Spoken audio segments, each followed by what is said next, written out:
Umeme sasa hivi kwa mwananchi sio anasa, bali ni lazima, na ndio maana serikali tunakopa kupeleka umeme vijijini. Tumeitengeneza TANESCO iweze kupeleka umeme vijijini. Tuliharibiwa katikati hapa kwa kusema kila mwananchi ataungiwa umeme kwa 27,000. Sio hivyo, gharama za umeme haziko hivyo. Kuna maeneo tutafanya hivyo kuwabeba wananchi wetu, kuna maeneo lazima gharama ya umeme irudi pale pale.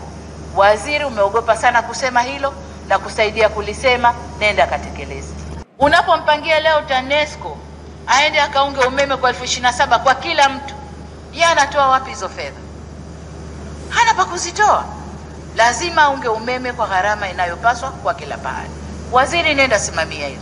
Lakini ile sera yetu ya kule vijijini kabisa tuendelee nayo. Leo juzi nilikuwa naona watu wanalia kwenye TV, wameshalipa miezi kadhaa umeme hawaungiwi. Ukiuliza TANESCO na sasa hatuna nguzo, hatuna vifaa, 27,000 tunafanyaje? Kwa hiyo waziri, nenda lisimamie, watu walipe fedha inayotakiwa, kila anayetaka umeme alipe gharama ya umeme, msiende juu, lakini nendeni kwenye gharama zile ambazo mwananchi ata afford kuunga umeme, na wa chini kabisa tuwabebe kama sera yetu inavyosema.